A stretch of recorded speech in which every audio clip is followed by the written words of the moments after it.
ज्योती, जय क्रांती, जय जिजाऊ, जय शिवराय, जय भीम, जय अण्णा।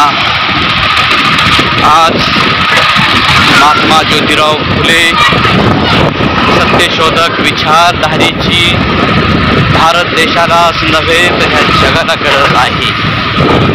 महात्मा ज्योतिराव फुलेंनी समतेचा रथ, समतामूलक समाज बनवण्यासाठी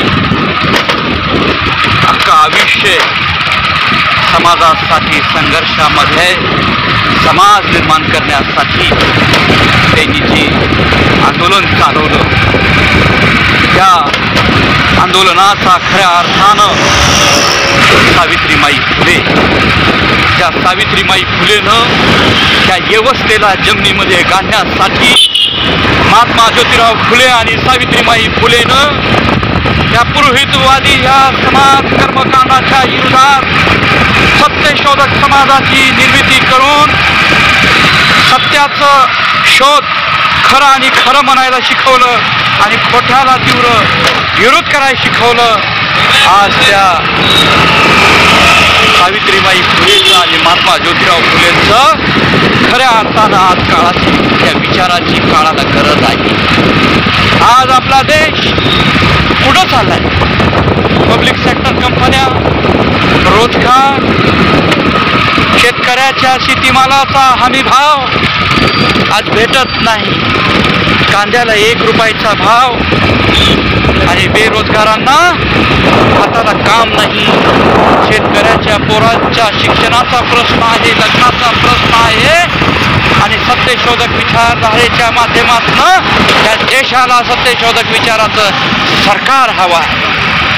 महात्मा ज्योतिराव फुले आणि त्यागमाता ज्ञानज्योती सावित्रीमाई फुलेनं हा व्यवस्थेच्या विरोधात प्रहार केला। आणि महात्मा ज्योतिराव फुले जगामधला एक मोठे उद्योजक होते आणि उद्योग क्षेत्रामध्ये ज्या टाटाचं 10% टॅक्स होता त्यावेळेस 100% टॅक्स भरण्याचं माझ्या बापानं महात्मा ज्योतिराव फुलेनं काम केलेलं आहे आणि हा इतिहास आहे।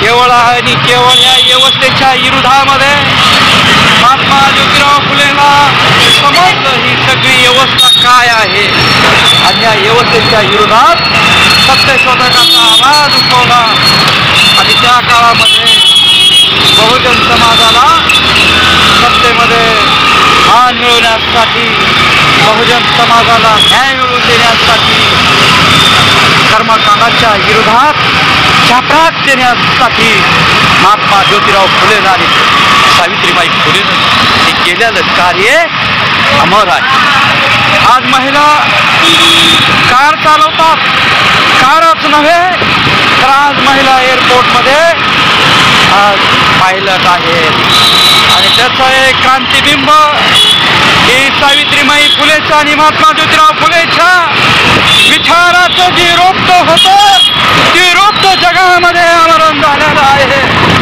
आज लोकसभेच्या सदनामध्ये आपण पाहतोय मेंबर ऑफ पार्लमेंट ज्या आहेत महिला, ही सावित्रीमाई फुले आणि महात्मा ज्योतिराव फुले यांच्या ही एक क्रांतीचं बिंब आहे।